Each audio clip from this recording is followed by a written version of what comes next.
আগের সময়টাকে মনে করি আর মনটা খুব ভালো হয়ে যায়। আমার অতীতটাকে যখন আমি মনে করি আমি অনেক প্রাউড ফিল করি। I am looking for a good budget movie, যে মুভিতে বাজেট ভালো থাকবে। আসলে আগে তো বিভিন্ন কাজ নিয়ে ব্যস্ত ছিলাম, আমার জীবনটা অনেক ব্যস্ত ছিল। আর এখন যেহেতু একটা নির্দিষ্ট বয়সের সীমায় এসেছি, আর এখন আসলে চলচ্চিত্রে অভিনয় বা নাটকে অভিনয়ের আশাটা এখন ওরকম করছি না। এখন আমি দেশের ভালোর জন্য, দেশের মানুষের ভালোর জন্য যদি কিছু করা যায় সেই চিন্তা করছি, এবং সেই চিন্তা থেকেই আসলে আমার লিড মার্কেটিং বিডির সাথে আহ, সম্পৃক্ততা হয়েছে।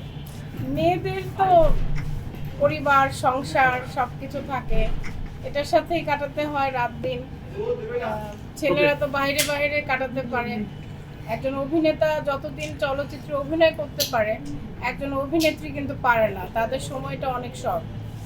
তো আমি তো হ্যাপি আছি, হ্যাপিলি ফ্যামিলি মেনটেন করছি।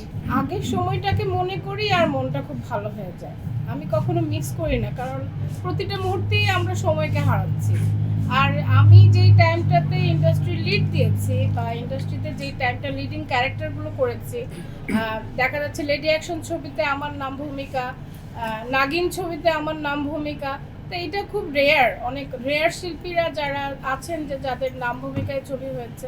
তো আই ফিল সো প্রাউড যখন আমি মনে করি যে আমার অতীতটাকে যখন আমি মনে করি আমি অনেক প্রাউড ফিল করি যে না, আমি একটা ভালো সময় পেয়েছি, এবং আমি একটানা কাজ করে চলচ্চিত্রকে গুড বাই জানিয়ে চলে আসতে পেরেছি।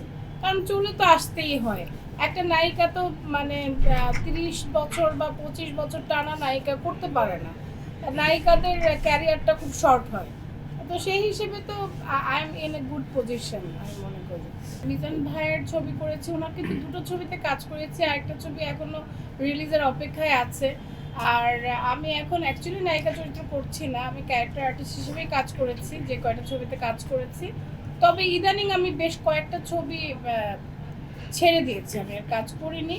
কারণ আমি I am looking for a good budget movie, যে মুভিতে বাজেট ভালো থাকবে, এবং হাই বাজেটের ছবি মানে এই ছবিটার কোয়ালিটিও ভালো হবে, এই চিন্তা করছি আর কি। এর জন্য লো কোয়ালিটির ছবি যেগুলো হাতে অফার এসছে ওগুলো আমি না করে আই বিন মিসিং ফ্রম 2022, মনে হয় 2022 সাল থেকে আমি আসলে 22 সালের নির্বাচনের পর থেকে আমি শিল্পী সমিতিতে আর যাইনি। আর কোনোদিন যাবো কি না আই ডোন্ট নো।